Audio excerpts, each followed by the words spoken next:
Hey guys, welcome to the Liberal Hive Mind, a channel solely focused on exposing the abundant hypocrisy of the left. Alright, so obviously we know the task here, we know exactly what Democrats gotta do. Democrats, you got 4 months here to either replace Joe Biden, or they need to somehow inspire confidence in Joe Biden. Well, that right there is exactly what they're trying to do, but let's just say their pitch isn't exactly confidence inspiring. Operation Save the Dementia Patient continues. We're talking all hands on deck, save Joe Biden. Wait till you guys get a kick of this copium. We got some stuff to get into, so let's roll the tape. All right, folks, so I think there's enough context there. Just take a look at this clip. To allow the candidates to have as many staff as they want, join them on the stage throughout the debate, and make sure that all of them have microphones. And the candidates should be allowed to turn to their staffs and confer with them about anything at any time in the debate. And we should be able to hear everything they say. So we can hear if the candidate has competent or incompetent staff. We could hear the candidate overrule some advisors and say something else. We could watch the candidates actually think and process information, including possibly information that they might not know until a staff member tells them or reminds them. A candidate should be allowed to let staff members actually answer questions for them, just as the Secretary of State, Antony Blinken, answers questions on behalf of the president around the world, as has every Secretary of State in history. That's the way the presidency actually works. The presidency does not involve oral exams and memory quizzes. The president is allowed to forget what the marginal income tax rate is on couples filing jointly with an income of $150,000. There's always someone in the room who knows the answer to that kind of thing, which, by the way, is 22%. And I don't know that because I used to write tax law and I memorized all the tax brackets. I know that because I just looked it up. That's the way governing works. People are allowed to look up whatever fact they need whenever they need it. And they're allowed to forget those facts when they don't need it, because they'll always be able to retrieve those facts one way or another when they do need it. Or they should always be allowed to ask nearby experts or advisors for that fact. That's the way it works. That's the way it works for senators. That's the way it works for presidents, members of Congress, mayors, city councilors.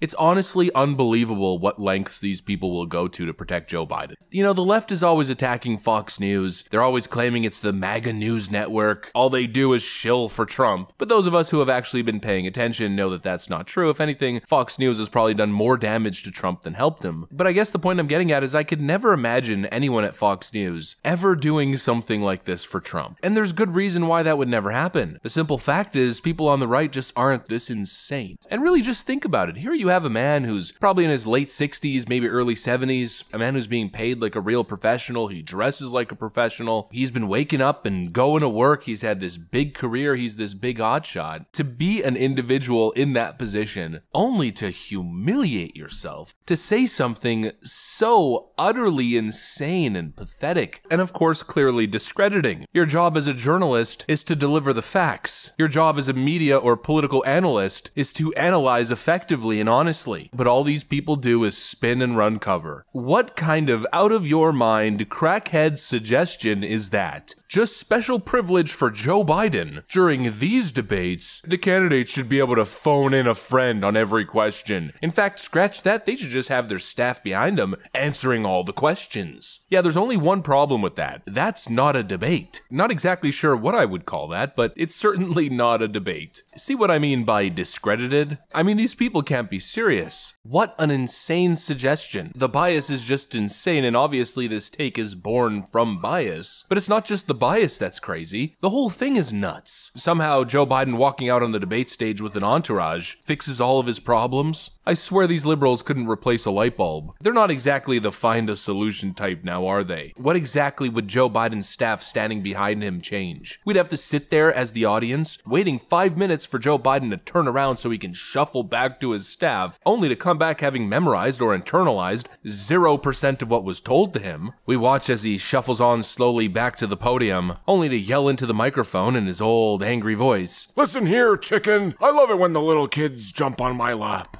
And I've loved kids jumping on my lap. You know, I could see it from a mile away. I'm just curious as to why the leftoids can't. The copium has to stop. You know, when the genie's out of the bottle, when everybody's seen it for what it is, for your own sanity, it's probably best to just take an L on this one, and most importantly, admit the truth, that Joe Biden ain't okay. I mean, for Pete's sakes, is it really worth your career dignity and credibility when your goal is to convince the viewer that Joe Biden is tip-top shape and totally competent to run the frickin' country, and you're stuck there pushing the argument that Joe Biden shouldn't even have to debate for himself, he should have his entire staff present during the contest? Yeah, it's probably time to take the L. It's probably time to stop it and get some help. Stop it.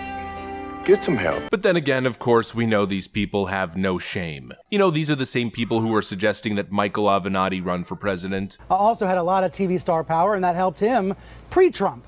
But Trump is more evidence of this. And looking ahead to 2020, one reason why I'm taking you seriously as a contender is because of your presence on cable news. This very sick, totally disreputable behavior that they continue to engage in. And I just want to emphasize what you just said. You said you haven't changed. Right. So in other words, the rising star Adam Kinzinger, seen as future Republican presidential candidate, is the same guy. Yeah. Endorsing Joe Biden. Yeah, because the party no longer knows what it believes anymore. The very clear lack of standards is on full display, or the double standard. The standard for Trump is destroy him at any and all cost. That is the ultimate goal, and you stop at nothing to achieve it. And the standard for Joe is protect him at all cost, even if that means misleading millions of Americans, totally discrediting yourself and causing horrible social division. I mean, really, let's cement it into perspective here. This is what they told you. So when you have trouble getting out a word, that is what comes from stuttering. But when he expressed opinions, he was on the money. Start your tape right now, because I'm about to tell you the truth.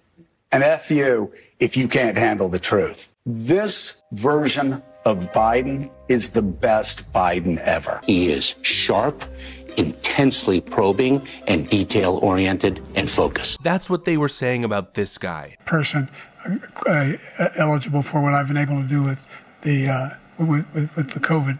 Excuse me, with dealing with everything we have to do with. Look, if we finally beat Medicare.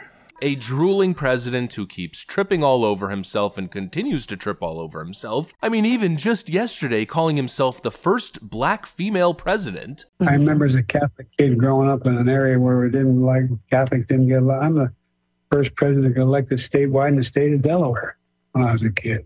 Well, you know, I looked at John Kennedy and said, well, he got elected. Why can't I get elected? By the way, I'm proud to be, as I said, the first vice president, first black woman, served with a black president.